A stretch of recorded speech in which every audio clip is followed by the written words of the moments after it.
Olha só, pessoal, a gente realmente tem trazido aqui, parece que os últimos... não tem nem um mês de governo Donald Trump, parece que já faz um ano, para dizer o mínimo, mas dessa vez, meus amigos, ontem deu o que falar a coletiva de imprensa de Donald Trump ao lado do primeiro-ministro israelense Benjamin Netanyahu, na Casa Branca, e foi lá que Donald Trump disparou que os Estados Unidos assumirão a faixa de Gaza e que palestinos não têm outra escolha a não ser deixar o enclave após a finalização ali da guerra, do conflito que vem se prolongando desde 7 de outubro.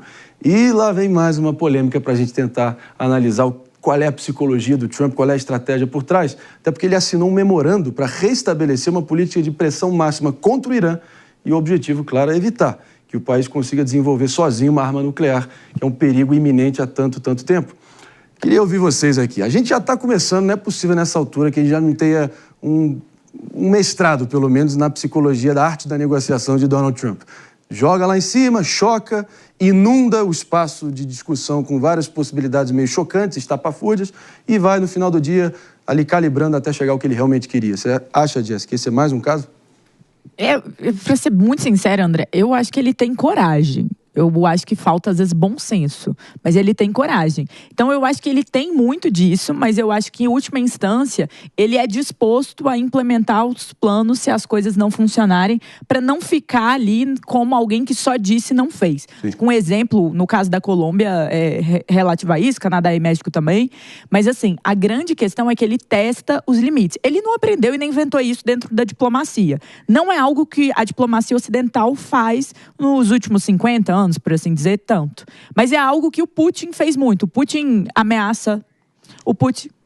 Não, só uma breve interrupção, me perdoe, Jess, só para recepcionar os ouvidos atentos de todo mundo ligadaço aqui no Morning Show. Nossa Jess Peixoto, querida Jess Peixoto, com a palavra Donald Trump. Mais uma na longa lista de polêmicas que ele vem acumulando desde que assumiu a Casa Branca, dizendo que dessa vez os Estados Unidos vai assumir a faixa de Gaza e fazer de lá a Riviera do Oriente Médio.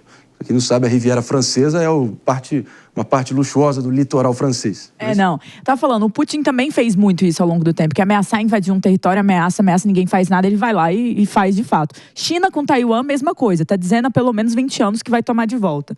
Então, assim, isso acontece, isso faz parte e as pessoas deixam. Quando é o Trump, as pessoas ficam assim, nossa, acho que vai acontecer. E existe um rebuliço realmente maior. Neste caso em específico, a declaração foi muito polêmica. E para você que não está nos assistindo, o cessar-fogo negociado entre Israel e Hamas foi difícil, talvez tenha sido o principal ponto de atenção e, por assim dizer, entre aspas, vou abrir, vitória do governo Biden. Mas, assim, a grande questão aqui é que isso coloca uma tensão maior ainda dentro do Oriente Médio, num momento em que parecia que existia uma pacificação. Não uma pacificação no sentido que a guerra acabou, os problemas acabaram, mas diminuiu as zonas de conflito. Nos últimos 20 dias, nós temos visto pessoas retornando à faixa de Gaza, retornando às suas casas, e um clima melhor do que nos últimos anos. Agora, a grande questão é que Jordânia, Egito, Catar e vários países árabes já se colocaram contra esse plano e disseram que não vão receber os palestinos. É um tanto quanto violento a retórica também de remover todos os palestinos. Vou tirar os palestinos de lá e vou construir uma Riviera francesa, um lugar belíssimo. Já falei com amigos do setor imobiliário. Vai ser uma cidade magnífica, com casas bonitas, assim. E ao lado de Benjamin Netanyahu, né? Diga-se de passagem. Por incrível que pareça, pessoal, acreditem se quiser, mas a faixa de Gaza, antes do Hamas assumir ali em torno de 2006, realmente tinha ali praias bem cuidadas e realmente era um destino até atraente para os locais ali, mas ali é realmente o epicentro dessa disputa histórica, moral, religiosa.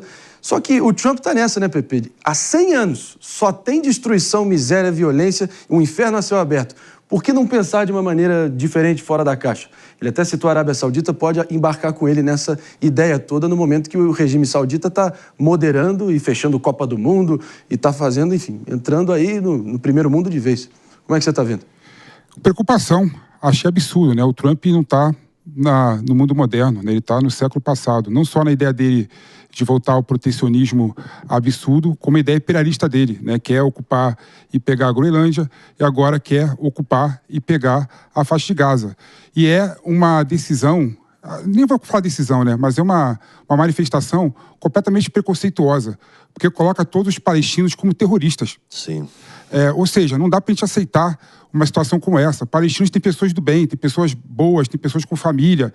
E não adianta Eles querer são vítimas do Hamas, né, Pedro? E não adianta querer que o mundo todo, né, receba, né, os palestinos como se fosse resolver o problema da miséria do palestino, né, que é vítima do Hamas. Os palestinos são vítimas do Hamas. Não adianta querer achar que vai resolver o problema dos palestinos levando ele para o Egito e para a Jordânia. Porque quem fala isso não tem a noção do que é o sentimento de pátria, o sentimento de terra, o sentimento de nação, o sentimento de povo. Você está num ambiente em que você compactua com os seus semelhantes aquela mesma bandeira, o mesmo hino, a mesma orientação. Então, quando o Trump fala que os palestinos vão para a Cisjordânia e para o Egito, ele vai limpar a faixa de Gaza, vai fazer a faixa de Gaza virar uma Riviera Francesa, ele está sendo preconceituoso e está violando todos os tratados internacionais vigentes. Agora, não dá para a gente aceitar essa declaração do Trump, e eu espero realmente que ele fale isso de uma forma, com uma retórica, não com uma decisão efetiva. Agora, um ponto que eu fiquei um pouco, só para terminar, Marinho, claro, que eu fiquei um pouco incomodado, é que o primeiro líder internacional que o Trump recebeu foi Netanyahu, né?